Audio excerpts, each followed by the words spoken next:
Sejam todos bem-vindos a mais uma aula de física. Sou o professor Clifford e vamos agora estudar sobre o equilíbrio de um corpo extenso. Quando estudamos nas aulas passadas sobre o equilíbrio de um ponto material, só você lembrar que a gente só levava em conta o movimento de translação do objeto. Mas o que é o movimento de translação? O movimento de qualquer corpo ou objeto pode ser classificado como um movimento de translação. No movimento de translação, todos os pontos do objeto percorrem trajetórias paralelas e apresentam a mesma velocidade. Um exemplo de movimento de translação é de um elevador, por exemplo. Ele sobe e desce, mas ele não tem rotação. Portanto, em qualquer instante, todos os pontos do elevador, todas as partes do elevador, têm a mesma velocidade. Então, como a gente viu nas aulas de equilíbrio de um ponto material, para que este ponto material permaneça em equilíbrio, para que ele ficasse equilibrado, bastava apenas determinar que a força resultante que atuava nele fosse nula. Quando tratamos de um corpo extenso, um corpo maior, um corpo comprido, como se fosse uma barra, uma ponte, né? Dependendo da disposição das forças que atuam sobre ele, nós podemos produzir dois tipos de movimento, um de translação e outro de rotação. Então, para que a gente possa analisar as condições de equilíbrio de um corpo extenso, temos que entender como se dará o equilíbrio de translação.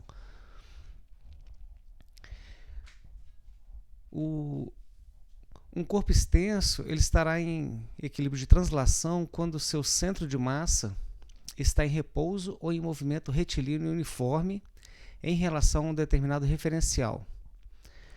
Para a gente poder compreender melhor essa definição, a gente vai precisar de compreender dois conceitos matemáticos que definem o que é centro de gravidade e o que é centro de massa. Para compreender essa diferença, eu vou deixar um vídeo só para explicar sobre esse assunto, sobre centro de massa e centro de gravidade. Depois acessem ele e assistam, né, para que vocês possam entender. Acho que eu vou estar explicando melhor daquela forma lá que eu coloquei no vídeo. A condição para que o equilíbrio de translação de um corpo extenso ocorra é que a resultante das forças externas que nele atuam sejam nula. Então, desse modo, também será nula a aceleração do seu centro de massa. Ok? O equilíbrio de rotação. Um corpo extenso está em equilíbrio de rotação quando está em repouso, não giram, ou em movimento de rotação uniforme. Rotaciona com velocidade angular constante em relação a um referencial determinado. O que seria rotacionar, né? Ou rotar também? Basicamente seria a condição de um corpo de girar ao redor do seu centro de massa. Por exemplo, quando você chuta uma bola com efeito, ela vai ter um movimento de translação e um movimento de rotação, porque ela vai estar girando enquanto se movimenta, né, durante a trajetória dela. Outro exemplo seria quando você joga uma caneta para alguém. Além da caneta se deslocar com certa velocidade para atingir uma pessoa, né, que é um movimento de translação, ela pode ir girando no ar, que seria um movimento de rotação. Na estática, são considerados apenas corpos extensos em equilíbrio estático, isso é, corpos em repouso, tanto em relação à translação como em relação à rotação, né? Rotação, corpos que não transladam nem rotam. Quando temos um corpo sujeito à ação de forças de resultante não nula, o corpo pode adquirir tanto o movimento de rotação quanto o movimento de translação. E isso pode ocorrer ao mesmo tempo. Então, podemos definir o momento de uma força como sendo uma grandeza associada ao fato de uma força fazer com que um corpo ou objeto gire. Ok? Vamos procurar definir uma grandeza capaz de medir a eficiência de uma força em produzir rotação em um corpo. Para isso, vamos considerar algumas situações práticas, né? Primeira situação. Uma pessoa deseja fechar uma porta, como sugere a figura. Para tanto, ela precisa aplicar uma força que, vamos supor, seja perpendicular à porta.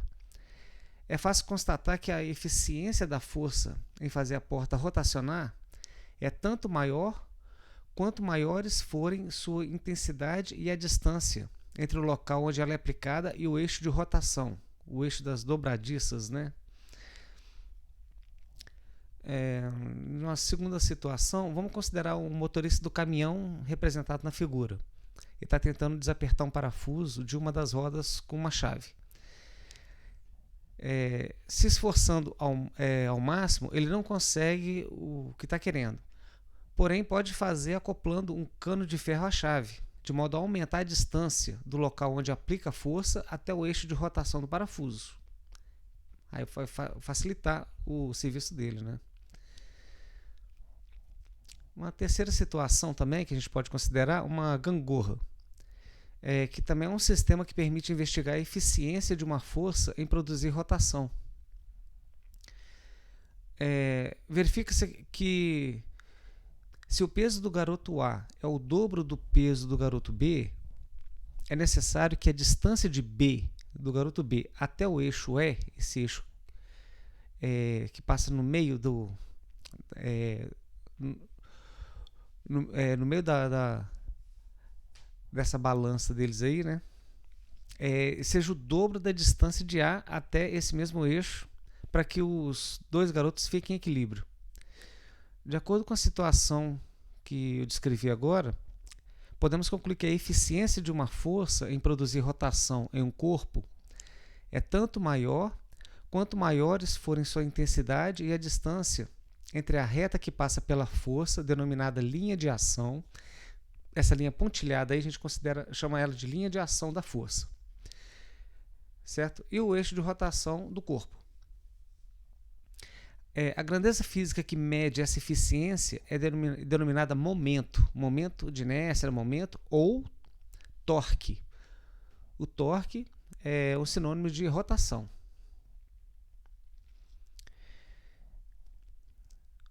Para a gente definir escalarmente essa grandeza, né, o torque, vamos considerar um corpo sob a ação de uma força F e um eixo de rotação. Esse eixo pode ser real ou imaginário, perpendicular ao plano da figura e passando pelo ponto O. Esse ponto O a gente chama ele de pivô. A força F e o ponto O estão no plano do papel. Tá? A distância B, nessa distância B, de O até a linha de ação de F, D, tá? De O até a linha de ação de F, denomina-se braço de F em relação a O. Assim podemos definir que o momento escalar M da força F em relação a O é o produto da intensidade dessa força pelo seu braço em relação a O, precedido de um sinal algébrico arbitrário. Então, o momento de uma força ele pode vir escrito como sendo a força aplicada perpendicularmente, certo? Multiplicada pela distância até até a distância do ponto O. Essa finalidade aí do sinal algébrico, mais ou menos, aí, ele pode ser tanto positivo como negativo, é só para distinguir os momentos que correspondem a uma tendência de rotação. As unidades de medida de momento são obtidas pelo produto de uma unidade de força, né, que é a força, por uma unidade de comprimento, que é esse Dzinho da distância. Então, o momento é a força vezes a distância. A unidade de medida do momento no sistema internacional, então a força é dada em newtons e a distância é dada em metros. Então, o momento é dado em newtons vezes metro, que não deve ser chamado de joule, né? A gente vai reservar essa denominação para a unidade de trabalho e energia, que são grandezas físicas diferentes do momento de uma força. Em cada problema, devemos convencionar o sinal de que será atribuído ao momento. A gente pode considerar positivo, por exemplo, o momento de uma força capaz de produzir rotação no sentido horário, e negativo o momento de uma força que vai produzir uma rotação no sentido anti-horário. Então, se você tem uma barra e vai fazer ela girar para o sentido horário, a força responsável por isso será positiva. Se você está fazendo ela girar para o sentido anti-horário, então o momento dessa força será negativo, negativa, ok? Então, observe que o momento ele será nulo em relação a O quando esse ponto pertencer à linha de ação da força, situação que o braço é nulo. Por exemplo, nessa figura nós temos três forças, F1, F2 e F3, beleza? Se você observar, essas forças estão sendo aplicadas na mesma direção do ponto O, onde que ele poderia rotacionar esse objeto. Então, a força F1 não vai provocar uma rotação nesse corpo. A força F2 também não irá provocar uma rotação, e nem a força F3.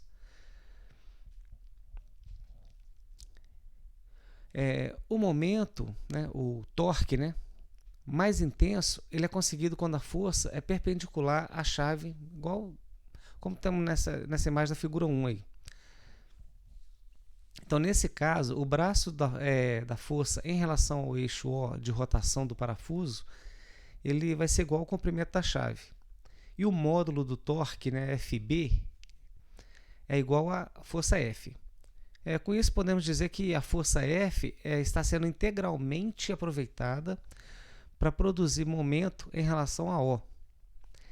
Entretanto, se a força não for perpendicular à barra, a intensidade do momento será menor, como se pode observar aí na figura 2.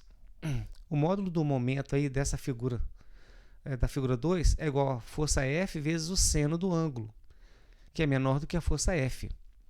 Podemos dizer então que a força F não está sendo integralmente aproveitada para produzir o torque desejado. Então, de fato, se ela for substituída pelas componentes representadas aí na figura 3, só a componente Fy que vai produzir o momento, vai produzir a rotação em relação ao ponto O. Observe que o ponto O ele pertence à linha de ação da componente Fx.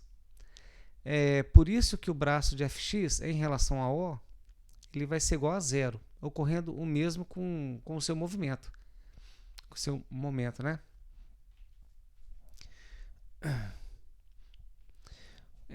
Para um corpo extenso estar em equilíbrio, é necessário satisfazer duas condições, uma referente ao equilíbrio de translação e outra ao equilíbrio de rotação. O equilíbrio de translação, a gente já determinou essa condição um pouco antes aí no vídeo que eu passei para vocês, mas vamos recordar. Então, o equilíbrio de translação, a gente tem que considerar que a resultante das forças externas que atuam no corpo devem ser nulas. Então, a somatória de todas as forças tem que ser iguais a zero. Então, na mesma condição, a condição do equilíbrio de rotação, o que provoca a rotação? Né? O momento da força? Então, a condição para que um corpo fique em equilíbrio, a condição do equilíbrio de rotação é que a soma algébrica dos momentos escalares de todas as forças em relação a qualquer eixo perpendicular ao plano das forças devem ser nulas. Então, a somatória dos momentos tem que ser iguais a zero. Ok? Vamos ver alguns exemplos em que um corpo apoiado poderá estar ou não em equilíbrio. Por exemplo, as figuras 1 e 2 aí representam uma barra homogênea simplesmente apoiada em uma mesa. Na figura 1, a linha de ação do peso da barra, a reta vertical, que está passando pelo seu centro de gravidade, intercepta a região de apoio, destacada em azul. Nesse caso, a barra não tomba, beleza? Já na figura 2, pode observar que a linha de ação da força-peso da barra não intercepta a região de apoio, e ela tomba. Quando se você abandonar ela, ela vai tombar. O segundo exemplo, na situação das figuras 3 e 4, supondo que o atrito impeça o escorregamento do bloco, ele não tomba em 3, mas ele vai acabar tombando em 4.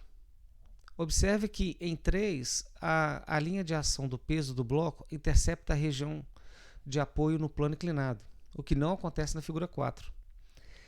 Na figura 3, a linha vertical, que passa pelo centro de gravidade do bloco intercepta a região de apoio, ou seja, o bloco não tomba.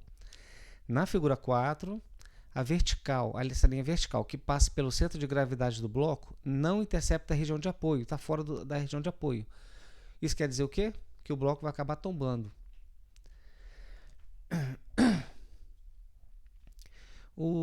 Numa situação como essa aqui desse exemplo 3, a gente deve considerar ao menos a menor superfície convexa definida pelos pontos de apoio, que nesse caso é uma região triangular. Para o sistema não tombar, a vertical que passa pelo centro de gravidade deve interceptar essa região.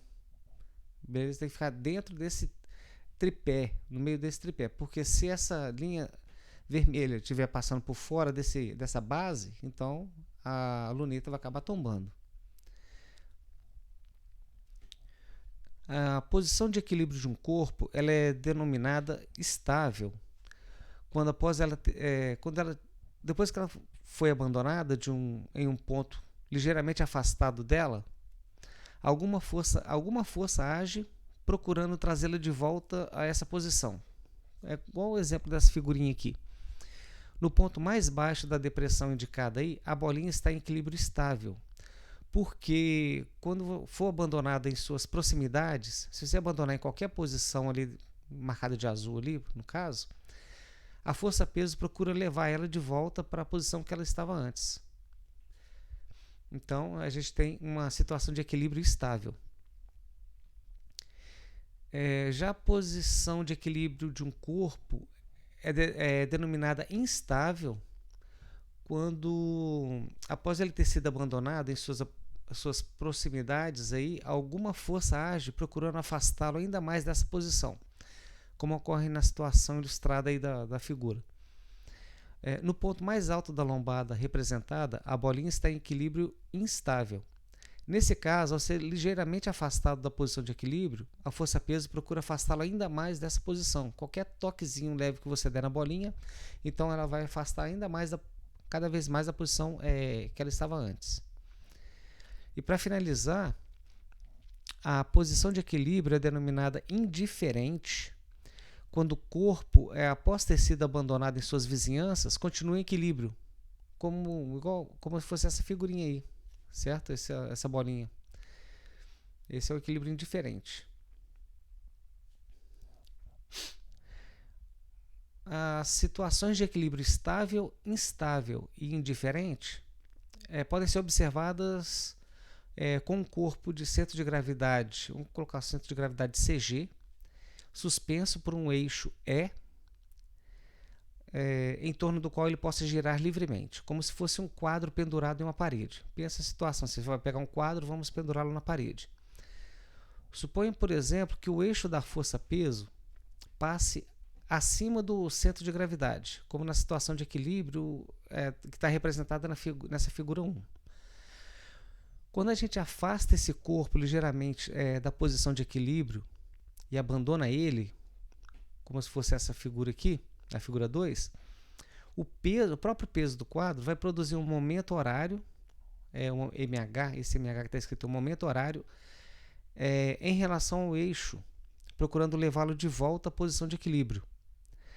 Assim concluímos que a situação representada em 1 é um equilíbrio estável, ou seja, se você balançar ele para um lado ou para o outro, ele volta para a posição que ele estava antes. Mas, entretanto, todavia, se o eixo passar abaixo do centro de gravidade, a situação será de equilíbrio instável, como nessa figurinha 3 aí. Realmente, se o corpo for ligeiramente afastado da posição de equilíbrio e em seguida abandonado, como nessa figura 4 aí, o peso dele vai produzir um momento anti-horário em relação ao eixo, procurando afastá-lo ainda mais da posição de equilíbrio, representado nessa figura, na figura 3. Então, ele vai estar um equilíbrio assim, instável, né? Ele pode cair para um lado ou cair para o outro. Se o eixo passar pelo centro de gravidade, exatamente no centro de gravidade, o equilíbrio será indiferente, como está representado nessa figura 5. Isso ocorre porque o peso não vai produzir momento em relação ao eixo, quando o corpo for afastado da posição em que ele se encontra. Pois bem, as alavancas. As alavancas geralmente são barras, né, que são utilizadas para ampliar a intensidade da força. Para que possam operar, elas necessitam de um ponto de apoio, denominado fulcro ou pivô. Tá certo? Pode ser pivô ou fulcro, tem a mesma conotação. Vamos chamar de força potente. Vamos considerar força potente, FP, a força exercida na alavanca por quem usa a força. E vamos considerar de força resistente, FR, a força que se pretende vencer com a alavanca. Nesse caso, existem 3 tipos de alavancas que a gente vai estudar. Nós temos a alavanca interfixa, a alavanca interresistente e interpotente. Vamos falar sobre cada uma delas aqui. A alavanca interfixa é um tipo de alavanca em que o pivô, né, o fulcro, né, esse triângulozinho é a base de apoio dele, o ponto de apoio, ele fica entre os pontos de aplicação de FP e FR, da força potente e da força resistente. Se desconsiderarmos a massa da alavanca, supondo ela que esteja em equilíbrio, podemos afirmar que, em relação ao fulcro, o momento horário da força resistente é em módulo igual ao momento anti-horário da força potente. No alicate, por exemplo, temos um par de alavancas interfixas operando em conjunto. Outros exemplos de alavanca interfixa que a gente tem, nós temos aí a turquesa, né, uma tesoura, um pé de cabra, que também são consideradas alavancas interfixas. Beleza? Pode ver que o ponto de apoio fica entre as forças que você está trabalhando, entre a força potente, que a pessoa aplica, e a força resistente, o que está resistindo à força que você está aplicando.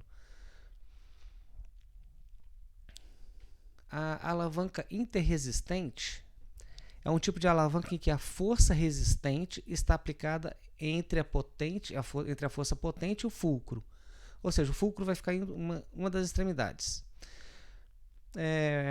Por exemplo, em um quebra-nozes, por exemplo, temos um par de alavancas interresistentes operando em conjunto. O carrinho de mão, ele também é considerado uma alavanca interresistente. A força resistente corresponde ao peso total do carrinho e seu conteúdo, que pode ser considerada aplicada no centro de gravidade do conjunto. A força potente quem está fazendo a força, é a força total exercida pela pessoa nos braços do carrinho. O fulcro, ou ponto de apoio, está na região do solo em que a roda está se apoiando. A alavanca interpotente, o que seria esse tipo de alavanca? Nesse tipo de alavanca, a força potente está aplicada entre o fulcro e o ponto de aplicação da força resistente. Então, nós temos apenas a diferença das 3 tipos de alavanca é o posicionamento do fulcro, né, ou do pivô e das forças resistentes e força potente. Esse tipo de alavanca não apresenta vantagem dos outros tipos de força, dos outros tipos de alavanca analisados. Entretanto, nem por isso ela deixa de ter sua utilidade. Esse é o caso, por exemplo, de uma pinça, que temos 2 alavancas interpotentes operando em conjunto. Então, assim, finalizamos essa parte da aula sobre equilíbrio de um corpo extenso. Indico que também assistam a aula sobre a resolução de exercícios sobre o tema que a gente abordou, para fixar os conteúdos. E é isso aí, pessoal. Forte abraço a todos e bons estudos!